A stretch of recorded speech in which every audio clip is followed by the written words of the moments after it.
শুরুতেই তেল দিয়ে নিচ্ছি। তেলটি গরম হলে গরম মশলাগুলো দিয়ে দেব। দারুচিনি, লবঙ্গ, তেজপাতা, এলাচ। এবার হালকা মোটা করে কেটে রাখা পেঁয়াজগুলো দিয়ে দেবো। পেঁয়াজগুলো অনেক চিকন করে কাটা যাবে না, তাহলে খিচুড়ির মধ্যে একেবারে গলে যাবে। এবার ভেজে রাখা মাসকলাই ডাল ধুয়ে নিয়েছি, সেগুলো দিয়ে দিচ্ছি, ভেজে নেব।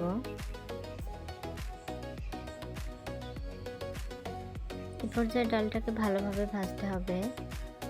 কাঁচামরিচ দিয়ে নিচ্ছি, রসুন,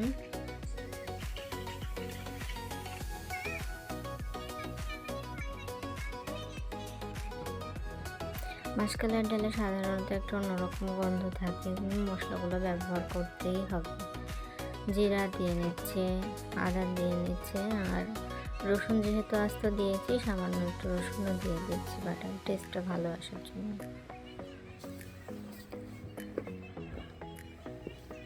অনেক ভালো করে ভেজে নেব। স্বাদ মতো লবণ দিয়ে দিচ্ছি, হলুদ গুঁড়া, ধনিয়া গুঁড়া, ভালোভাবে মিশিয়ে ভেজে নেব। আবার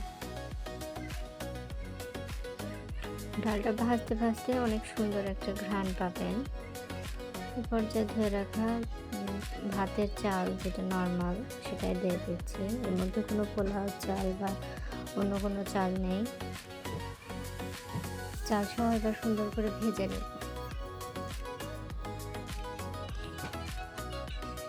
ভাজা শেষ। পানি দেওয়ার আগে আমি কাঁচা সরিষার তেল দিয়ে নিচ্ছি। হালকা কুসুম গরম পানি দিতে হবে, ফুটন্ত গরম পানি দেওয়া যাবে না, তাহলে খিচুড়িটা একেবারে নরম হয়ে যাবে।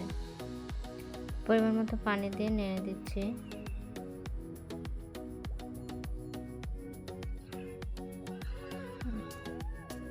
ঢাকা দিয়ে সেদ্ধ হওয়া পর্যন্ত অপেক্ষা করছি। আমার খিচুড়িটা হয়ে গেছে, চুল অফ করে দিয়েছি, দেখাচ্ছি। এখন মনে হচ্ছে গায়ে লেগে আছে, কিন্তু কিছু সময় পর এটা ঠিক হয়ে যাবে। পানিটা ঠিকভাবে বসলে ভুনা খিচুড়িটা এমনিতেই খেতে অনেক মজা, তবে ডিম ভাজা, বেগুন চপ, মাংস দিয়েও পরিবেশন করতে পারেন। একবার হলেও রান্না করবেন, পরিবারের সকলকে খাওয়াবেন।